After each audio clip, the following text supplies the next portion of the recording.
This video was made possible by CuriosityStream. Get an annual subscription, including access to Nebula, for just $12 a year for a limited time at curiositystream.com/reallifelore. Our planet is getting warmer. Exactly how much warmer it's going to get in the future is anybody's guess, but let's just say for fun that the Earth's average temperature increases by, let's say 4 degrees Celsius by the end of the 21st century. How will that change our planet's geography, and how will it change all of our daily lives? For starters, the scenario is based on a map created by a guy named Parag Khanna in his book Connectography, which was published 4 years ago back in 2016, the link for which is down in the description. Now in the book, Khanna created this map that shows what a speculative world would look like that's 4 degrees Celsius warmer, and there's a lot of interesting implications to unpack here. First off, the bad news. Most of the world is now a desert, which sucks. Just look at how much sand there is on this map now, jeez. Every continent in the world is now home to massive deserts, and Africa is effectively an entire desert continent. Extreme weather, droughts, and floods render most of the rest of Earth's surface uninhabitable in their own ways, and the only habitable zones left on the planet are the narrow bands of land closer to the poles. So here's a list of the most heavily screwed over countries in the world and what would happen to them in this scenario, followed by the countries that might actually be kind of okay and maybe actually benefit the most. China, almost entirely an uninhabitable desert. The Yellow and Yangtze rivers dry up and intense weather erodes much of the land away, which leaves behind a vast and sparsely populated desert.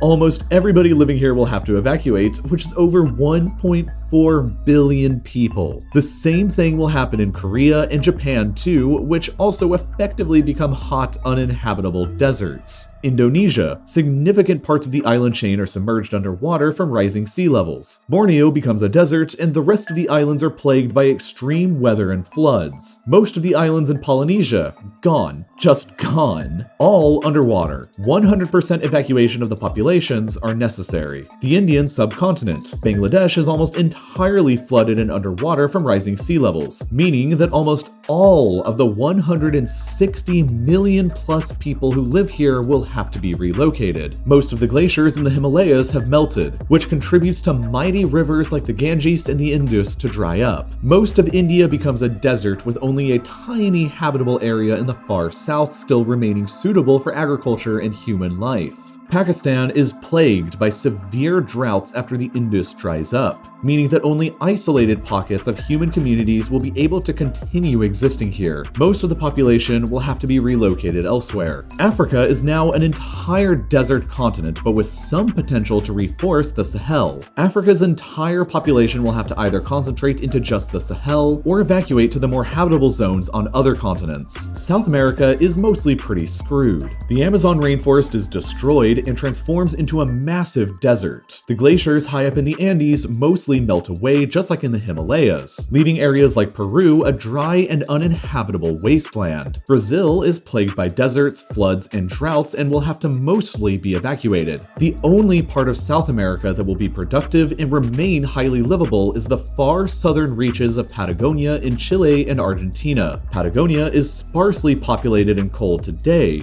but the warming climate and the melting glaciers will give rise to plentiful arable land that could be well suited to agriculture and human life. So most of South America's population will have to either concentrate down just here or flee to other continents. Now, Australia is interesting because it's not all bad. The East Coast, where most of the population is concentrated today, would be totally desertified and most people there would have to evacuate. But new habitable areas that are better for agriculture and development would pop up in northern Australia and Tasmania, while the West Coast would become a pretty ideal place to regrow some forests. New Zealand, on the other hand, will be almost entirely unrecognizable from what it looks like today. The islands will be one of the few truly habitable locations remaining on the planet, and tens of millions of refugees from across the world will probably end up having to be resettled here. New Zealand will probably end up becoming one of the most densely populated areas in the world, with massive cities, and the country will likely rise up to the status of a global great power. But other great powers will exist in this new, warmer world too. The United States, while severely weakened by most of her territory transforming into a desert, will likely still remain at least a great power because of Alaska and the far northern states. States like Washington, Montana, North Dakota, Minnesota, and Wisconsin will still remain habitable and be highly suitable for agriculture, while Alaska will suddenly become extremely pleasant. Most of the American population will have to be relocated to these handful of states, but Alaska is enormous and it's mostly uninhabited today. It's almost 1/3 of the size of the lower 48 US states all on its own, and with the warmer climate, Alaska could actually be used for farming. It's also rich in natural resources like oil that would be more easily accessible, and it could probably end up sustaining tens of millions of people living there. So just like New Zealand, Alaska would be unrecognizable to what it looks like today, with massive cities home to probably hundreds of millions of people. Anchorage, Fairbanks, Seattle, and Minneapolis would probably become the new most significant cities in the United States, a country that would probably diminish in power, but likely still remain at least a great power. Over in Europe, the UK and Ireland would still remain highly habitable with a climate that probably more resembles southern France or Spain today. And just like New Zealand and the United States, the UK would probably be one of the warmer New World's great powers. But newer great powers would emerge from the Nordic countries. Denmark, Norway, Sweden, Finland, and Iceland would all find themselves in a very strategic position with significantly warmer climates than today, much better prospects for farming, and a highly strategic location near the now summer ice-free Arctic Ocean.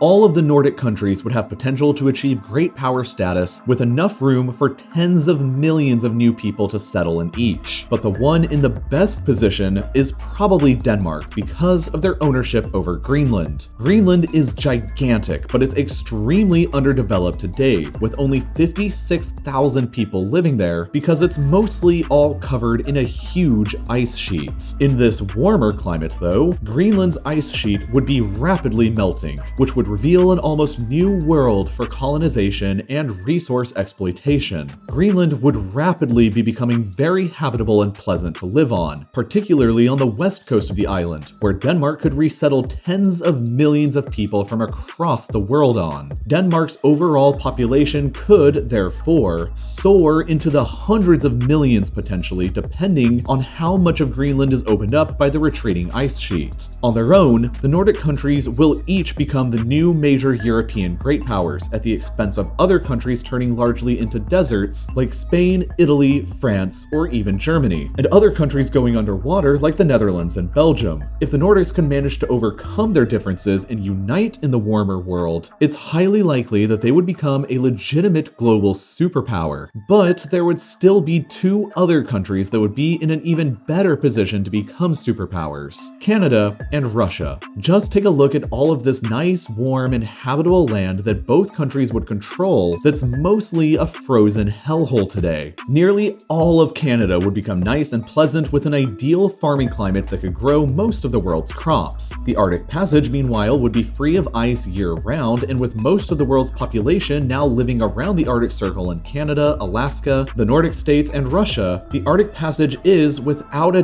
doubt, going to become the new most valuable trade route in the entire world that connects them all together. Canada's population today is only 37 million people, and the overwhelming majority of all of this land is uninhabited. So if she wishes, Canada could open up the floodgates of resettlement and immigration and resettle hundreds of millions of people from across the world into all of this open land that will now actually be easy to develop. Canada's superpower status would be almost assured in the long run, and she would likely simply replace the United States on the world stage. Meanwhile, the country that would be somehow in an even better position to claim superpower status would be Russia. Russia has even more land than Canada, and even more of this land would become warmer and suitable for agriculture and mining. Siberia is enormous, and it's rich with resources that are hard to get to right now because of the cold climate. But that drastically changes under this scenario. The biggest problems preventing Russia from becoming a more significant power than she could be have always been the cold climate that she finds herself trapped in. Russia has historically almost always been an effectively landlocked state because most of her coastline is covered by ice for a significant part of the year. In modern times, the only ports that Russia controls that are ice-free year-round are in Kaliningrad on the Baltic and the Crimean Caucasus ports on the Black Sea. The problem has always been, though, though, that both of these port areas are incredibly easy to blockade, because ships have to pass through the choke points of either the Danish Straits in the Baltic or the Dardanelles in the Black Sea. Russia's entire history and geopolitical strategy has been dominated for centuries by this geographic reality and the need to have ports on warmer water that aren't as easy to blockade. If the world warms up by 4 degrees Celsius though, this entire reality changes forever. Russia's massive northern coast along the Arctic and the Sea of Okhotsk in the Pacific opens up year-round without any ice for the first time ever, allowing Russia to finally build ports wherever she wants without having to 100% rely on the Baltic and Black Sea ports during winter. Russia's enormous and sparsely populated Asian territory is finally available for massive colonization and development efforts with enormous supplies of resources that will be easy to get to now. Russia will be in the best possible position in the warm new world to quickly accelerate to a superpower status, and the position is so good, Russia will probably end up becoming the most powerful and dominant country in the world, capable of resettling billions of people from other regions of the world inside of her borders. Russia and Canada both will be almost unrecognizable to what they are today, but maybe not so unrecognizable as Antarctica. Antarctica will actually start to be greening if the world gets this warm, which has a lot of interesting implications. The westernmost side of Antarctica will be green and actually suitable for agriculture and colonization here. Currently, Western Antarctica is claimed by the overlapping claims of the United Kingdom, Argentina, and Chile, while another vast area is currently not claimed by anybody. Nobody permanently lives here, and with the area all of a sudden becoming green, farmable, and livable, and with billions of homeless climate refugees needing a new place to go, a new colonial scramble for Antarctica could quickly ensue. The UK, Argentina, and Chile could enter into conflicts over their competing claims, while other great powers like Canada and Russia would probably try and stake their own colonial claims over the currently unclaimed land. And all the while, the billions of refugees from uninhabitable desert countries would probably just be clamoring to be resettled onto the currently unoccupied and now green Antarctic land. Antarctica will become one of the potential global flashpoints and source of enormous controversy in this new warm world. Would Antarctica be ruled by various different colonial powers with settlers reminiscent of the Age of Discovery? Would the United Nations intervene and attempt to resettle a green Antarctica with the billions of climate refugees in desperate need of a new home? Would a new Antarctica as a brand new country rise up out of nowhere over time that's made up of a culture of people from all over the world displaced by runaway climate change, vengeful at the rest of the world for screwing them over and destroying their ancestral homelands? There's no real way to tell, but the extreme speculation is effectively endless. Natural disasters that destroy communities will be a defining characteristic of the 21st century. Learning about how destructive disasters can be and how societies can avoid them is fascinating to me, and I recently watched an excellent documentary on CuriosityStream that details the raw power of one of the greatest of all these disasters, tsunamis. It chronicles a worldwide scientific investigation into tsunami threats across the world, where they strike,